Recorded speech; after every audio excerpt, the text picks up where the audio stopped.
Kanugnu Church Inferno. On March 17, 2000, over 500 followers of the Movement for the Restoration of the Ten Commandments of God gathered in a small church in Kanugnu, Uganda. They arrived wearing green robes trimmed in white, singing hymns about the end of the world. Their leaders had promised them ascension to heaven that day. Many had sold their possessions and said goodbye to relatives who hadn't joined the cult. The previous evening, the group had celebrated with a feast of roasted bulls and soft drinks. The church was unusually quiet from the outside that morning. No music played. No voices could be heard in prayer. Around 10 in the morning, residents near the church noticed something unusual. The windows and doors of the building were being boarded up and nailed shut from the outside. Shortly after, the smell of gasoline filled the air. Then came an explosion as flames erupted from the building. Witnesses reported hearing the explosion and seeing fire spread rapidly through the structure. The blaze was fed by gasoline and possibly sulfuric acid that had been poured throughout the building. Leader Dominic Katari Babo had purchased 50 liters of sulfuric acid days before. The intense heat caused the wooden boards covering the windows to burn. Inside, followers were trapped as the temperature rose and smoke filled the building. The sealed doors and windows prevented any escape.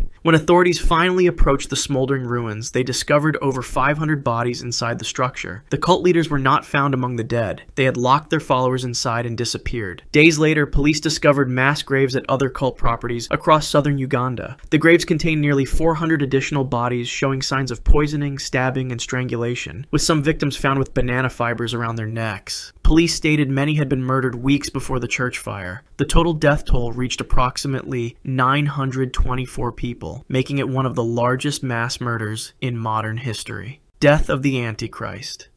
On September 30th, 1994, Tony and Nikki Dutoit received an invitation to dinner at a chalet in Marin Heights, Quebec, from their old friend Dominique Bellaton. The couple had a 3-month-old son, Christopher Emmanuel. They were former members of the Order of the Solar Temple, a cult led by Joseph DiMambro. They had left the group after Tony revealed that DiMambro used fake holographic effects to deceive members, causing several followers to leave the cult. Around 5 in the afternoon, the Dutoits arrived at DiMambro's chalet. What they didn't know was that cult members Joel Egger and Jerry Janou were waiting inside. Upon entering, Tony was lured to the basement bathroom. Behind the door, Egger and Janou attacked him with a baseball bat, striking his head repeatedly until he lost consciousness. They then stabbed him 50 times in the back. Nikki, likely realizing what had happened to her husband, was killed next. She was stabbed 8 times in the back, 4 times in the throat, and once in each breast. The numbers held symbolic significance in the cult's rituals. She did not resist. The attackers then turned to 3-month-old Christopher Emmanuel. DiMambro had declared the infant to be the Antichrist because his parents had disobeyed DiMambro's order forbidding them from having children, and because they had named him Emmanuel, a name DiMambro had reserved exclusively for his daughter Emanuele, whom he called the Cosmic Child. The baby was stabbed 6 times, with both a knife and a wooden stake through the heart. The bodies were wrapped in blankets and carpet, then hidden in a storage closet. Christopher's body was placed in a plastic bag behind a water heater. Egger and Bellaton left for Switzerland that night, using the Dutoits' car to reach the airport. Jerry and Colette Janou remained at the chalet, cleaning the scene and preparing for their own deaths. 4 days later, on October 4th, they set incendiary timers and died in the fire. Between October 2nd and 5th, 48 members of the cult died in Switzerland, including Egger, Bellaton, and DiMambro himself. Final exit of the away team.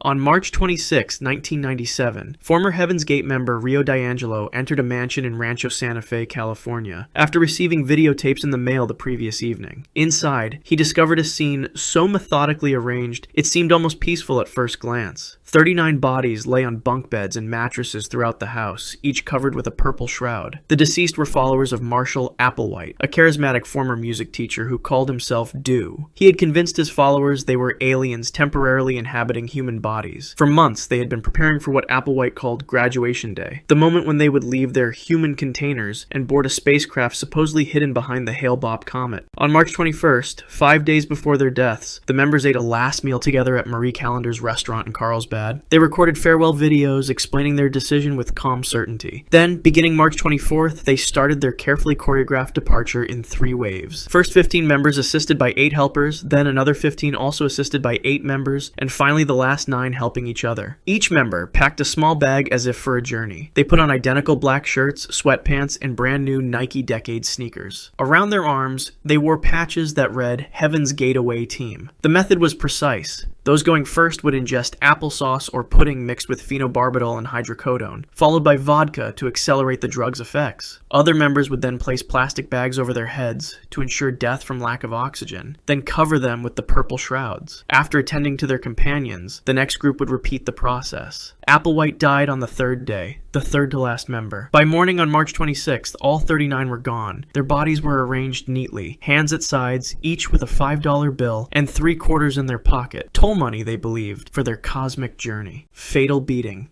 In March 1981, Samuel Giguère woke up in the commune in Quebec's Gaspé Peninsula. The toddler had no way of knowing it would be his last day alive. The commune was ruled by Roche Thériault, a self-proclaimed prophet who called himself Moses. Thériault maintained control through fear, violence, and claims of divine authority. That evening, Thériault was celebrating with other members, having convinced his 2 oldest sons to join the commune. Samuel and other children were left in the care of Guy Vere, a 23-year-old who had recently joined the group from a psychiatric hospital. Samuel was cold and hungry, and his crying kept Vere from sleeping. Vere snapped. The other commune members, including Samuel's parents, were with Thériault. When they returned, they found that Samuel had been badly beaten. The toddler cried out, his small body marked by the assault. His pleas went unanswered. The commune members had learned that intervention meant becoming the next target. After the beating, Samuel could not pass urine. Thériault decided to perform surgery on the child. Without anesthesia or medical training, he sliced open Samuel's genitals with scissors and performed a crude circumcision. He also gave the boy stomach injections as part of a healing ritual. The procedures led to infection. The next day, Samuel Giguère was dead. His small body, damaged by both the beating and Thériault's surgical intervention, could endure no more. The commune set the boy's body on fire before burying it on the grounds. Thériault blamed Vere entirely, and later held a kangaroo court that found him not guilty by reason of insanity. Despite this verdict, Thériault still deemed him guilty. As punishment, Thériault castrated Vere. Months later, Vere fled the commune and contacted police, revealing Samuel's death.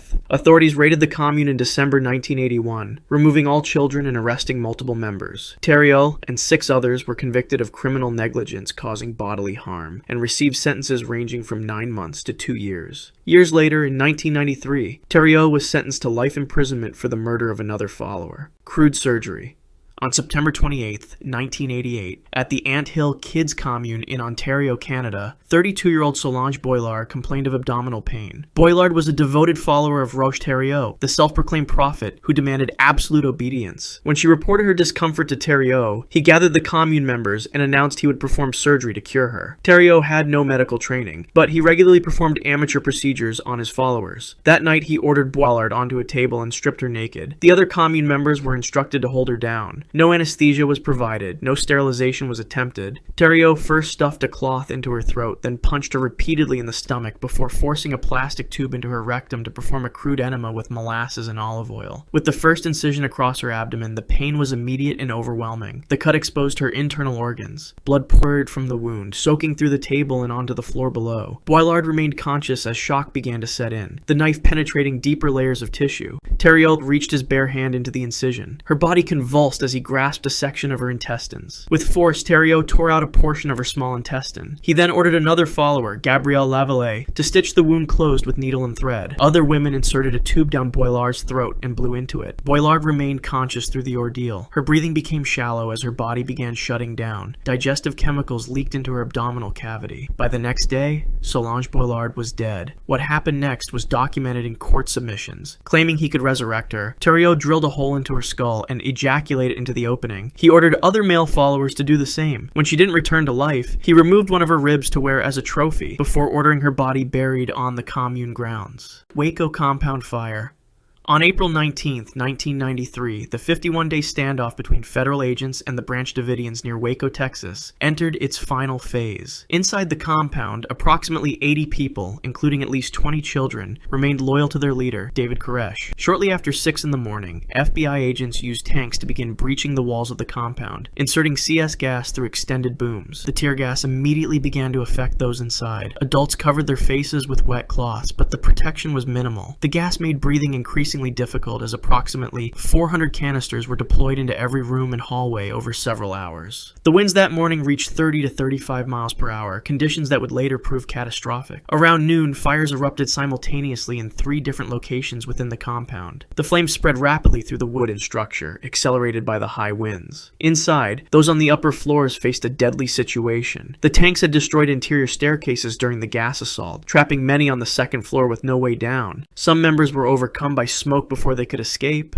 Others, weakened by hours of gas exposure, couldn't navigate through the burning building. Many died from smoke inhalation as toxic fumes filled the structure. Those who survived longer faced extreme heat as the flames consumed everything around them. As the fire spread, at least 20 people died from gunshot wounds, including several children. Medical examiners later concluded these were likely mercy killings by those trapped inside with no escape from the flames. One 3-year-old child was stabbed in the chest. Koresh himself died from a gunshot wound to the forehead, though his body was too badly burned to determine whether it was self-inflicted or inflicted by another. 9 people managed to escape the Inferno. By the time firefighters were allowed to approach 15 minutes after the fire started, the compound had collapsed in on itself. Investigators ultimately recovered 76 bodies from the ruins, including 25 children. The flames had consumed everything, leaving only devastation and unanswered questions about the final moments inside. Kidnapped and sacrificed.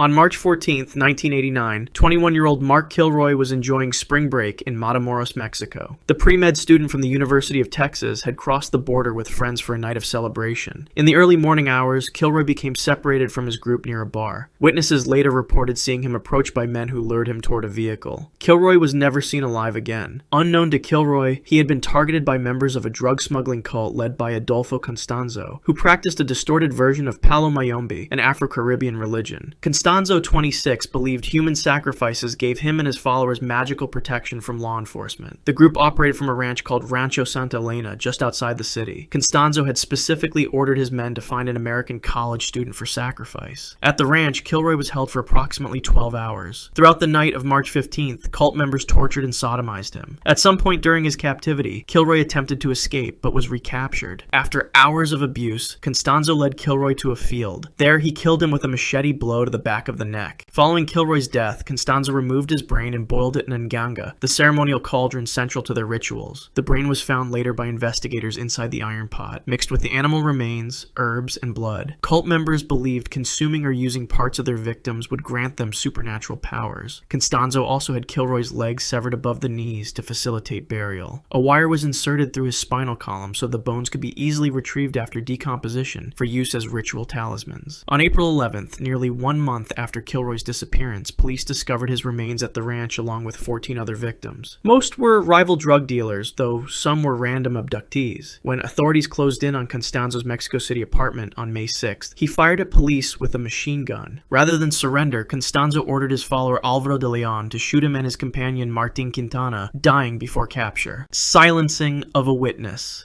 On January 17, 2025, 82-year-old Curtis Lind was outside his property in Vallejo, California. The elderly landlord moved slowly due to his age and injuries sustained approximately 2 years earlier. In November 2022, Lind had been attacked by members of the Zizians, a little-known group that operated from one of his rental properties. That attack had left him partially blinded and seriously wounded after being impaled with a samurai sword. Lind had survived against all odds and was scheduled to testify against his attackers in court that April. His testimony was expected to be the cornerstone of the prosecution's case. Prosecutors alleged the killing was motivated by preventing his testimony. Around 2:30 that afternoon, a figure approached Lind's gated property on Lemon Street. Workers at nearby body shops witnessed what happened next. Standing there was someone Lind didn't recognize. A young man wearing all black with long black hair and a mask. Maximilian Snyder, a 22-year-old data scientist, prosecutors allege, came with intent to kill Lind. According to witnesses, the attacker approached Lind and wrapped an arm around his neck in what appeared to be a friendly greeting. Then he pulled out a long knife and repeatedly stabbed Lind in the chest. Witnesses watched as Lind opened his shirt buttons to reveal blood. The assailant ran down the street. Workers at a nearby auto body shop saw the blood-covered man flee past their business. They took cover, knowing he was armed. But then the attacker returned to the scene. He walked back to where Lind lay bleeding on the sidewalk and slashed his throat. Emergency responders arrived and transported Lind to a local hospital. hospital. Despite the efforts of medical staff, he succumbed to his injuries and was pronounced dead. Snyder fled but was arrested 7 days later in Redding, California. He was charged with first-degree murder with special circumstances and faces the possibility of the death penalty. He has pleaded not guilty and awaits trial. If you want to see more videos like this, click the video on screen now and make sure to subscribe.